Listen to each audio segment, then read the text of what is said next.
It's Waxing Lyrical, baby. Hello, Waxers, and welcome to Waxing Lyrical with Mains and Duts. I'm your host, Mains, and my colleague in a danger zone in Rainford, eating his 14th chocolate coin of the day. It's Mr. Neil Dutton. How are we, Neil? If I don't, who will? And I know some, naysayers or, wishy-washy, lefties will say, well, they are actually the children's sweets. Maybe they should eat them. Pish, I say to them. I've done everything in my power to avoid eating them. Is this like everything in your power to avoid eating them? Like when Homer tried to avoid eating that cake by saying, I'm going to open my mouth up and down and walk towards you, and if you go in my mouth, that's not my fault. Problem. Yeah, pretty much. Yeah. Makes perfect sense. And now after our glorious leaders defined that we will probably be homeschooling kids into the middle of March, I think chocolate is the least you should be inhaling into your mouth. True, but, the fact that we can't actually go and walk the streets, I don't know where more illicit substances could easily be got from, because I certainly don't order them online. I'm not paying the shipping for a kickoff. Well, exactly, mate, exactly. Neil, enough about, illegal... Weird shit. Illegal, weird shit. Let's get on with the show. This week, we're in the middle week prior to another Tom Brady Super Bowl, which we will come on to. We've done this show for, I think, 7 years, and I think he's been in 5 of them. But there you go, and I'm surprised it's not 7. It's actually 9 years this year. We started in 2012. We did. There you go. There you go. Neil knows more than me, as per usual. So we will look at the title games. We will briefly talk about the games, and then, as we have throughout the whole off-season, season, we will look at the losers of those playoff games and see where they stand and what they are to look forward to or not to look forward to going forward. As we said last week, we'll then look at coaches. I think we are now filled with the exception of one team, and we will look at each who's been hired, and then kind of which we believe will be the best move, which is the strangest move, and which is the worst move. Because we like being negative, because it's well more fun than being positive. No one's interested if you're going to be sunshine and rainbows by absolutely everyone. You've got to go out and hit the negatives. You don't get paid to be on ESPN or FS1 by being positive, Neil. Everyone knows that by now. So we will do that, and then we will come back obviously next week with the Super Bowl. But let's start, as we mean to go on and review the championship games, Neil. We will do them in order as always, and we start with Packers Bucks. We're not going to talk referees, right? It was a penalty. Should they have called more during the game? Yeah, probably. We will get onto a few other things, but I want to take you to third down and I don't know if it was goal, when Rodgers decides not to run but throws it, and basically the decision of not running to kicking a field goal, and your thoughts around it all. Well, Rodgers is not scoring that touchdown if he runs. He may have been more nimble when he was younger, but he's not Lamar Jackson now.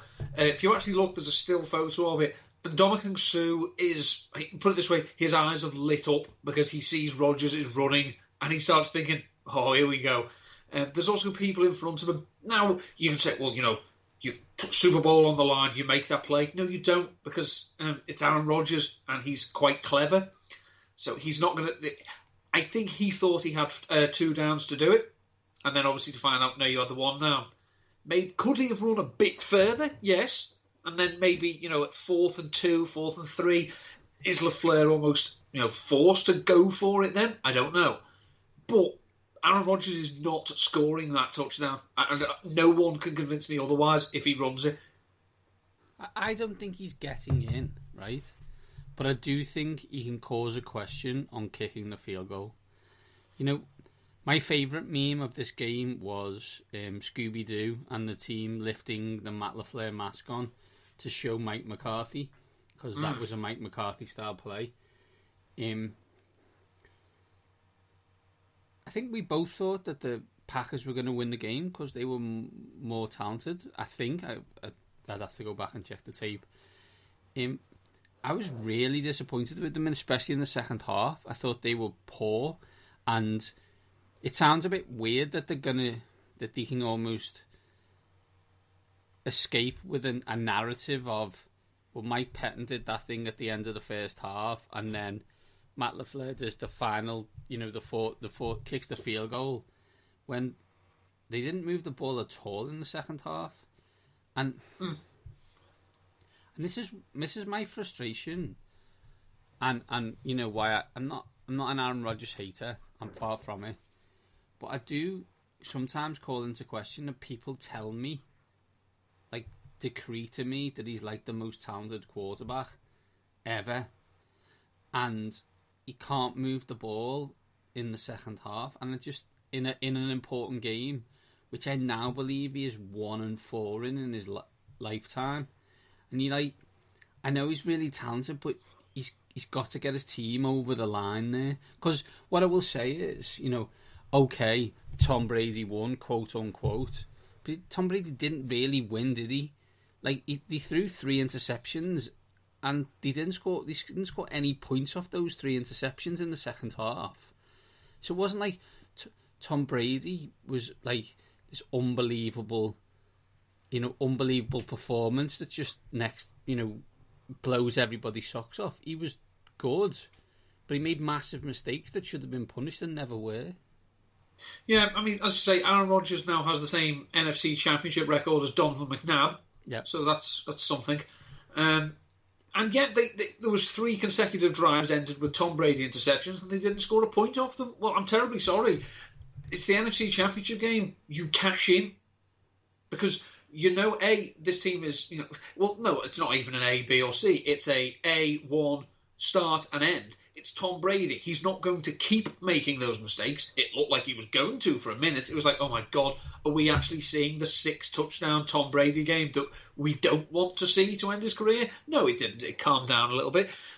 It's as you say, that it's very hard to look. And people who, will say, well, they got 170 yards from Marquez Valdez-Scantling and Alan Lazard and Equiminius St. Brown. No, I'm terribly sorry. Are you telling me that Brandon Ayuk wouldn't have helped this team, or T. Higgins, or Laviska Shenault, someone from that would have helped this team on offense, yes, on Sunday, more than Jordan Love, or A.J. Dillon, or any of the other rookies they took that didn't actually make an impact? You can't tell me. Yes, as I say, I acknowledge MVS in the box score looks like he had a good game. He had a couple of splash plays. He's not a chain mover. He's not I need 8 now. Can you get me 8? I'll get you 58 or nothing. Not what I need. And the percentages are against it. Devontae Adams was getting the receptions, but he wasn't able to run freely as he'd like. Aaron Rodgers is obviously a huge help, as is the scheme. But ultimately, players make plays, and your players aren't good enough because you did what the Eagles did. You invested in projects when you needed impact players. And yes, you went 13-3 in the regular season with the quarterback having an MVP campaign. Yeah, Peyton Manning won 5 MVPs. But fortunately, when you get to into the playoffs, the margin for errors are smaller. And you have to make plays, and making plays comes from when the team turns the ball over 3 times in a row, you score points. Therefore, you don't leave it down to your idiot, cowardly head coach to kick a field goal. I mean, the baffling thing is that if they'd gone for it and hadn't got the 4th down, the Bucs would have been in worse field position than they were by kicking the field goal. Yeah. But now it's like, well, we still need a touchdown, and you've got on the 25 as of, okay, we still need a touchdown and a conversion, but you're on your 1. So are you going to go 99 yards on us? I don't think so, the way Brady's been playing, but, it was baffling.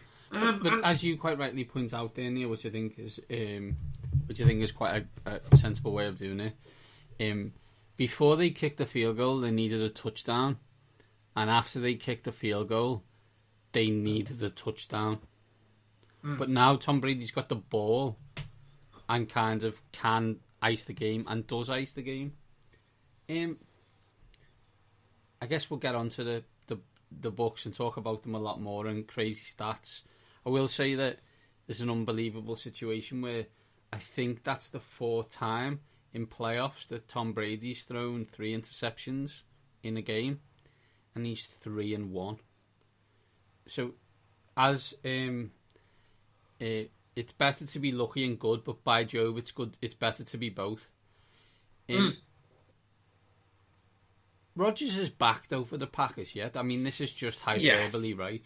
But is this this is only a this becomes a more serious question at the end of next season? It's pure hyperbole because he knows that this is one of the last chances, especially with COVID. We don't know, they're not going to be able to all go the Super Bowl. There's no media hurrah that way. He knows it's his last chance to be passive aggressive of the organisation that drafted his replacement to the media this season. And he, as we know with Aaron Rodgers, he's going to take that chance.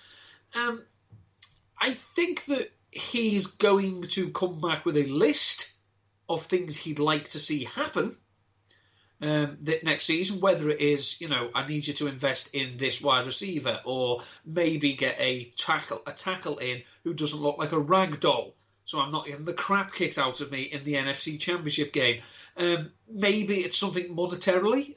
Maybe it's, look, I'm under contract for 3 years. Why don't you guarantee 2 years and then I'll walk at the end of that one? I don't know. I'm just stressing. He will have demands, and there will be demands. There will not be requests. As a lot of people have pointed out, he only needs to look on the opposite side of the field to see what happened to a legend whose time with the team ran out because that team was just like, no, we're good.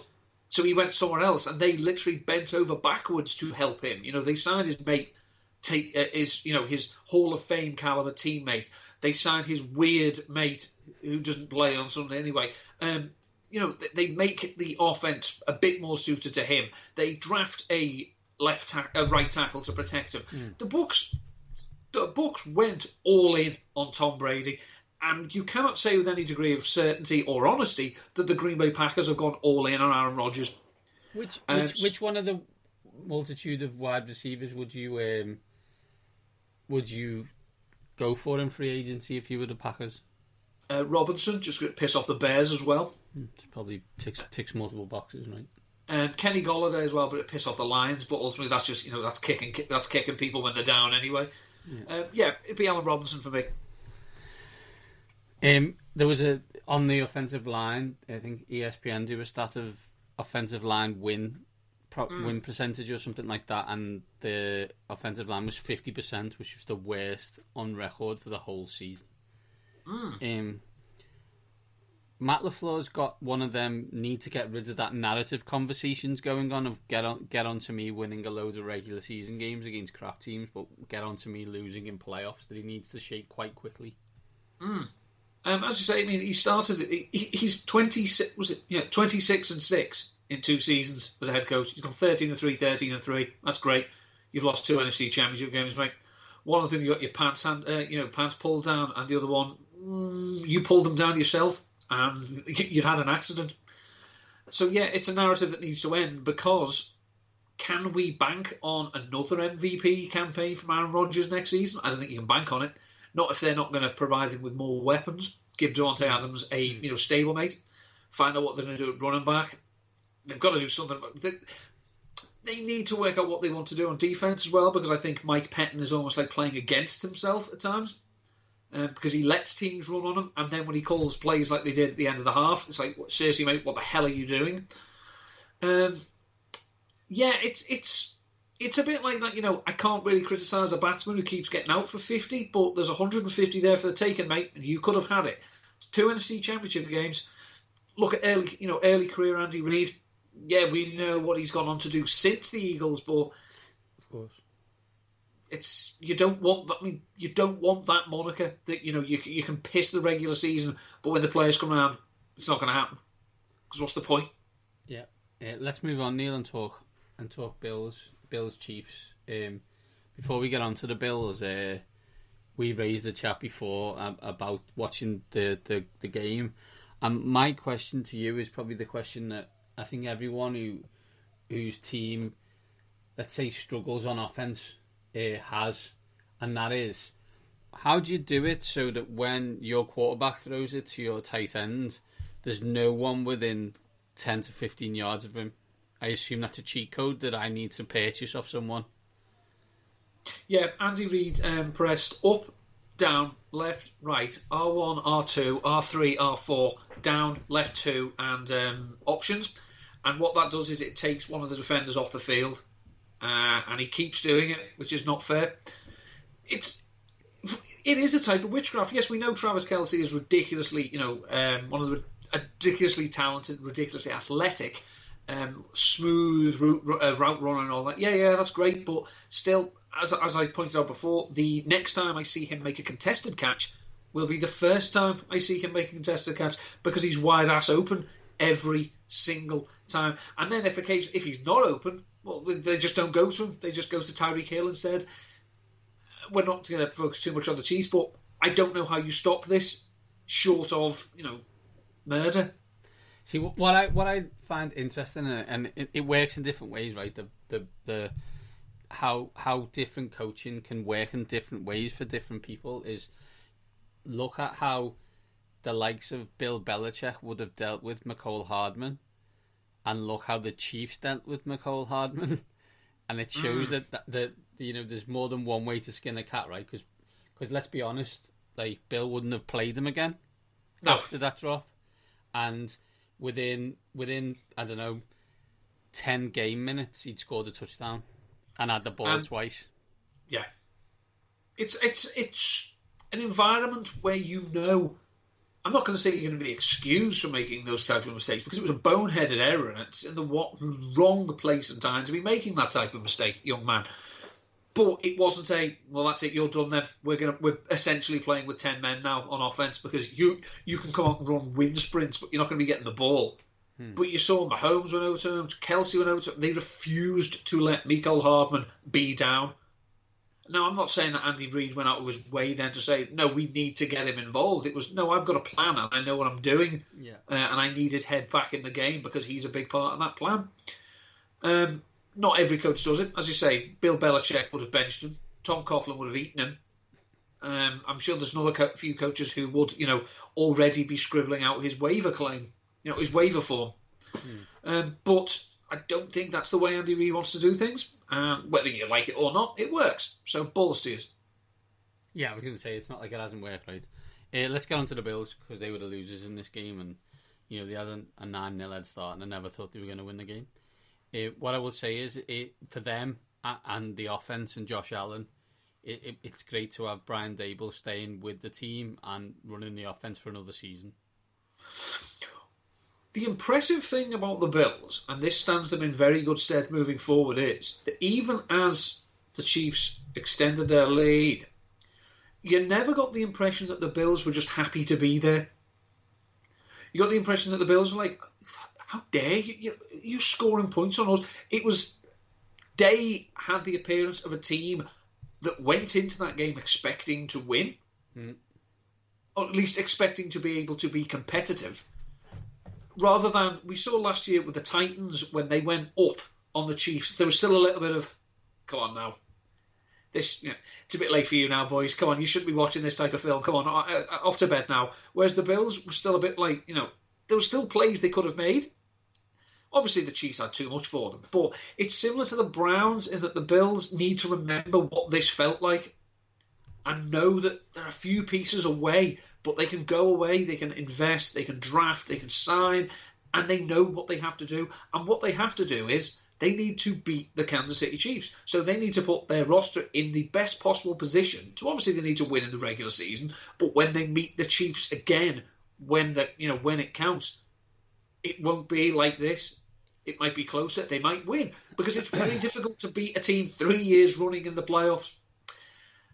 But I think the Bills are in excellent shape. And as I say, having Daboll stay around again, it's only going to help him long term if they are successful on offense again next year. But obviously, we're not thinking about his long term future. Just thinking of the fact that Josh Allen, this offense, I don't think it's going away. They need to get better on defense. But I think they know that, because Sean McDermott is at heart a defensive coach, and he'll know that his unit was not up to scratch this year. But, as I say, the league is at its best when there is a natural rivalry, and maybe it's Mahomes and Allen, or is it Mahomes, Allen, Jackson, Mayfield? Throw someone else in there. But at the moment, the front runner for that rivalry is Patrick Mahomes and Josh Allen. I mean, you get another year of Dable, you get another year of consistency, as Jim Nance pointed out during the game. If Josh Allen continues on his touchdown trajectory, he'll score 80. He'll have 80 passing touchdowns next season. I'm going to take the under, if I'm honest, Jim, but I understand what you're saying.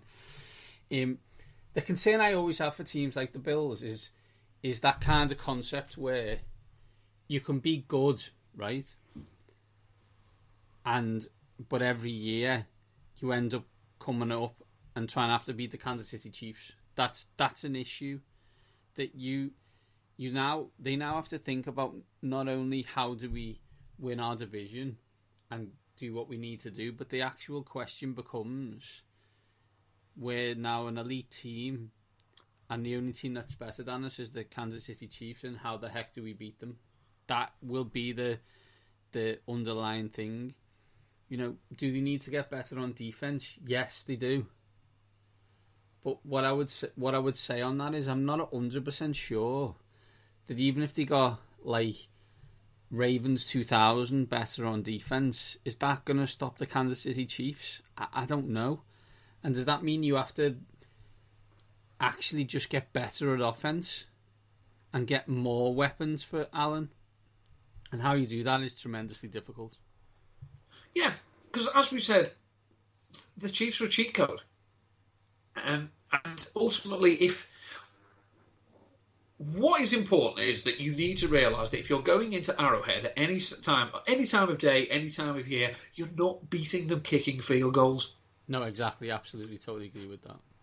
Having gone for it on 4th down earlier in their first drive, to then pass up, to pass up a fourth, whatever it was, to kick a 51-yard field goal. No, you've tried to be a big boy. You've been Fonzie. Are you actually cool, or do you just look cool because you're surrounded by geeks? Yeah. Going for it 4th down once to say, look, I played the percentages, yeah, but when it counted, you didn't.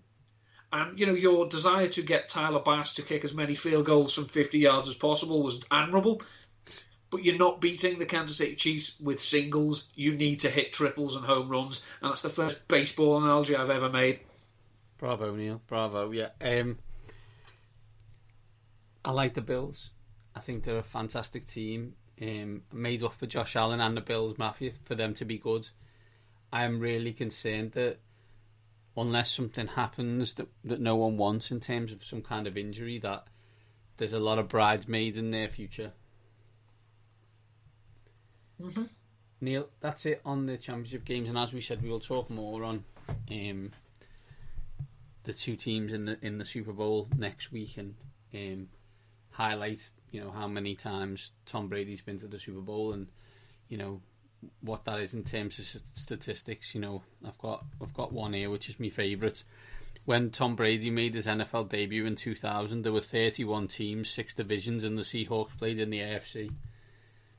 Like, that's a different. Just in case people weren't paying attention, that's a different world, and we will get onto that next week. But what we want to do now is quickly look at the coaching update and give you our thoughts on the coaches that have been hired. So Neil, you will correct me obviously, but so far, in terms of coaching updates, the Jacksonville Jaguars have hired Urban Meyer, the Falcons have hired Arthur Smith, the Texans have decided they're not going to have a coach and possibly might get Josh McCown. The Jets have hired Robert Saleh. Staley has become the LA Chargers coach, and your mate Sirianni has become the Eagles coach. Instead of looking at them all individually, Neil, which one of them in the long term do you see as being the best move for the franchise? I think it's Saleh for the Jets. He appears to be a very positive person.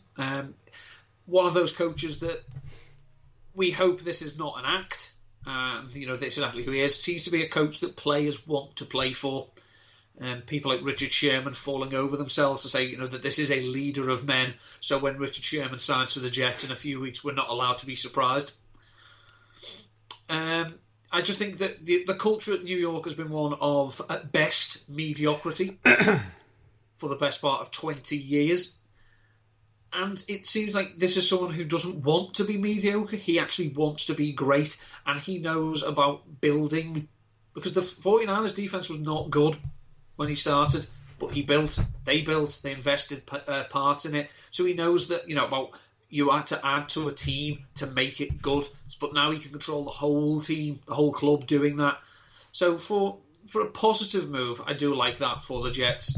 It's a defensive coach. I think the Jets, at their very heart, are at their best, as it were, when they're being run by a defensive coach and let the offense sort itself out. But they've not had an awful lot to cheer. But I think good things are coming for the Jets. Whether I don't mean necessarily, I don't see championships on the horizon, but I don't see 2-14s either.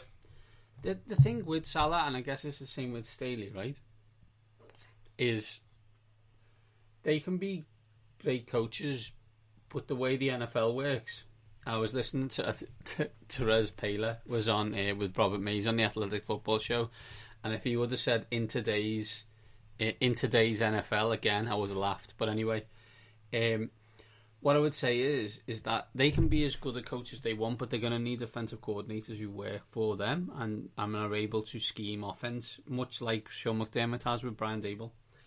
I guess what we need to understand on that is with Salah, it's Mike LaFleur. Yes. And with the Chargers, it is Joe Lombardi, it looks like, who is the quarterbacks coach for the Saints. I don't really know what you do in that job when Drew Brees is your quarterback, but I guess we'll find out. They need to be good for Salah and Staley to be good. They have been excellent defensive coaches on their respective 49ers and Rams teams. I think that's undeniable. But whether they can do that is a different matter. Who is the strangest move, Neil? Well, the strangest move will inevitably be whoever the Texans hire. But as they haven't hired anyone yet, we can't really go there. It's not much of a conversation goer. Just a quick one, just going back. Joe Lombardi is, in fact, the grandson of Vince Lombardi. People might have heard of him. Which, if you actually look at him, you'll not at all be surprised by this. Absolute spitting image of his granddad. I don't like the Urban Meyer hire. It's someone who retired from college football because of health problems. He's also a scumbag, but we'll gloss over that for a minute. He's not used to losing. He's used to having kids around, jumping at his every word, eager to fulfill his every expectation. While there is an awful lot to like about the Jaguars, first overall pick, shitload of picks, loads of cap space, this is a losing team. It has a losing mentality. I don't know if he can turn it around. We've seen some coaches come in from college ranks and have a little bit of early success. Chip Kelly is one such example. Mark Trestman was another one, but he'd obviously been in the NFL before. I don't like Urban Meyer. So I'm going to be biased. I don't think, I think the antics of some of the players who were under him in his earlier college career speak for themselves. In Florida, yeah. I say antics. That's for some of them. You can go much further with one particular one, but we won't say anything about that. We're not here to discuss that. Yeah, it's not so much as it's. I think that Shad Khan just wanted to hire Urban Meyer. I don't think it was a particular wide. I think it was a lot of people might have been interviewed, but I think he just decided he wanted Urban Meyer. Obviously, there's a Florida connection there with the Jaguars, so I'm not going to say it's strange. It's just not one that I would have gone for myself. But as I say, when the Texans hire Josh McCown, it'll blow that out of the water. Yeah, I mean, I think the strangest move is definitely Urban Meyer. As you said, he's retired basically twice from college due to stress. I'm not sure getting a job in the NFL is going to help with that. I think I understand it from a Shad Khan point of view. Jacksonville and Gainesville are not far away from each other. Gainesville is where the Gators are. Urban Meyer's massive there, obviously. I think he got them at least one national title, if not two. I think it was two. With Tebow, obviously. I think he's, the thing I find strange about it is, I don't know if someone like Urban Meyer comes in and doesn't have full control. If he's got full control, how good is he at that kind of information and work? We don't know. I think everyone just assumes that. I think every time a college person assumes, they just assume that signing players and drafting players is the same as recruiting players, and it's clearly not. So I do find it a little strange. I haven't heard because obviously the last job he was at was Ohio State. I haven't heard the Justin Fields #1 pick yet, but I assume it's coming.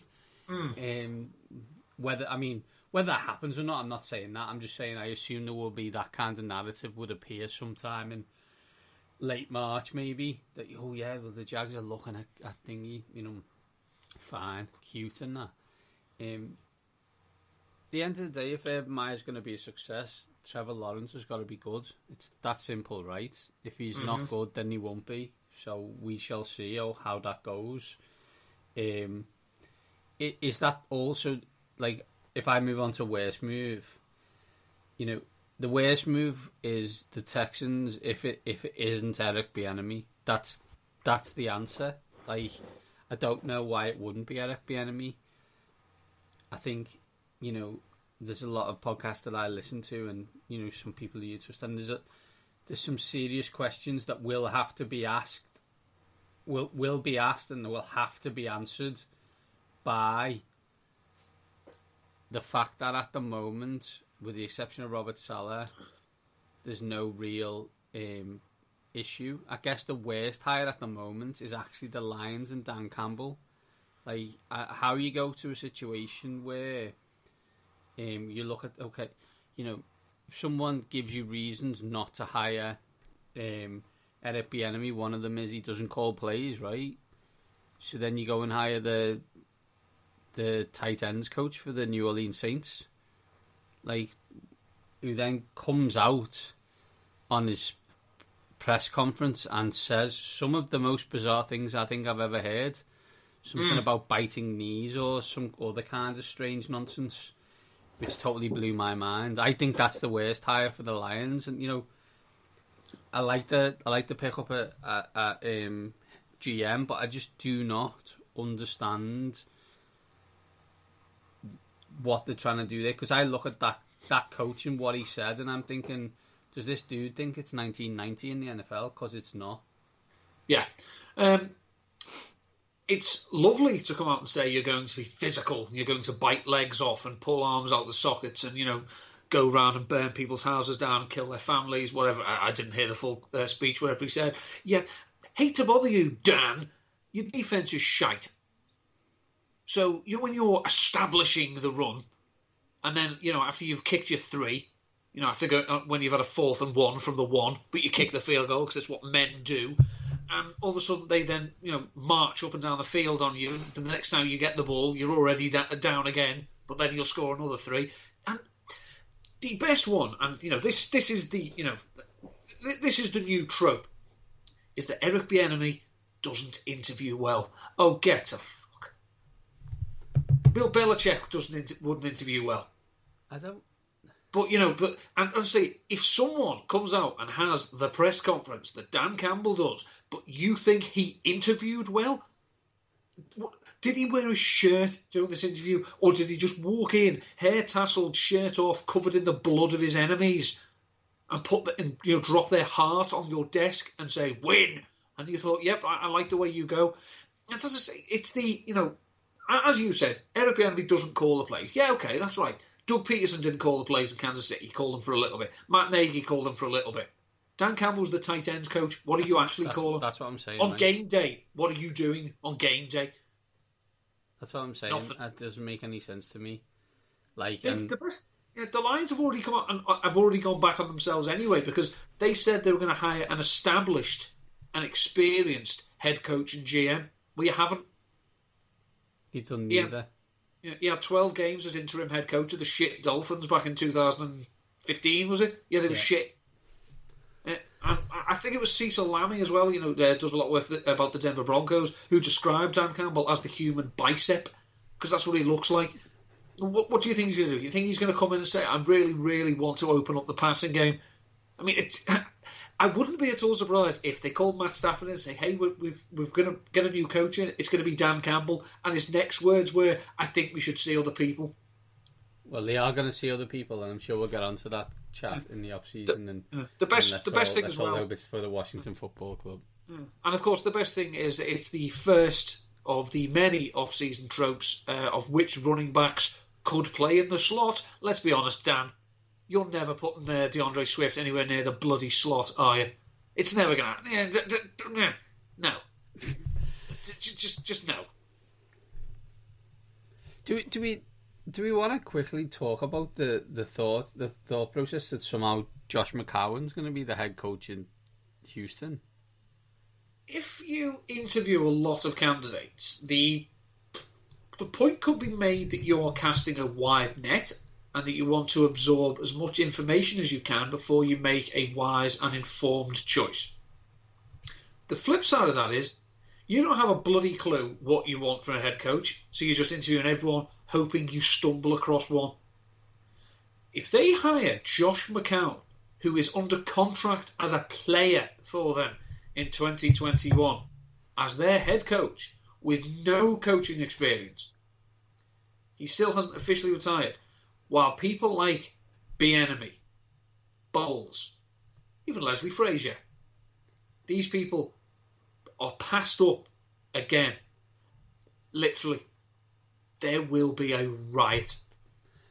The Texans Todd will make Bowles. themselves... If you use Todd Bowles as an example, Todd Bowles won 10 games with the New York Jets. Do you know what I mean? Like,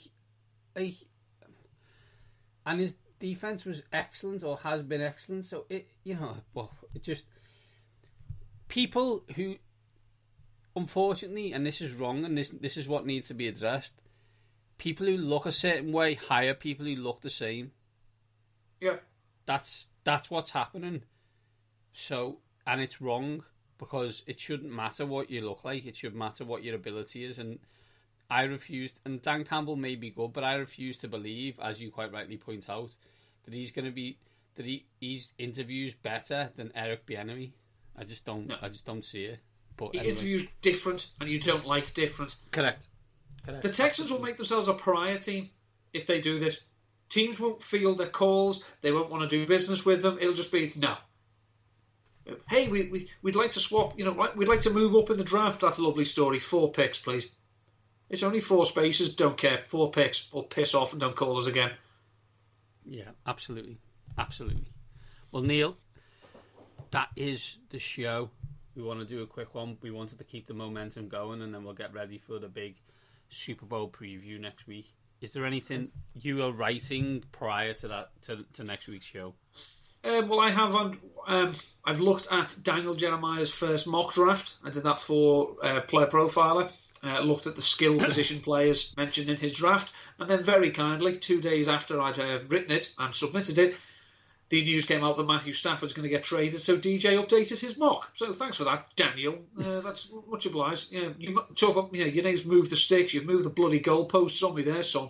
Really? I'm also I'm doing a piece for Numberfire where I'm looking at routes and which quarterback threw the most of a type of which type of routes. Who threw the most touchdowns, who had the most yards, who was the most efficient, and who were the worst ones. It has surprised me that there is at least 2 categories where the most efficient on a per pass basis was Mitchell Trubisky, which is worrying. But yeah, that's quite interesting. So that'll be out probably next week, and we should tease it. I do need to touch base with him again to firm it up, but we will discuss the Super Bowl in some degree with Mr. Dagnall next week. Which probably means the show will be as long as a Matt Kelly production. Highly doubtful. That's it for this week. I hope you enjoyed the championship game. Enjoy Pro Bowl week, right, Neil? Yeah? And we will see you on the other side to chat about the Super Bowl. These top guys are out.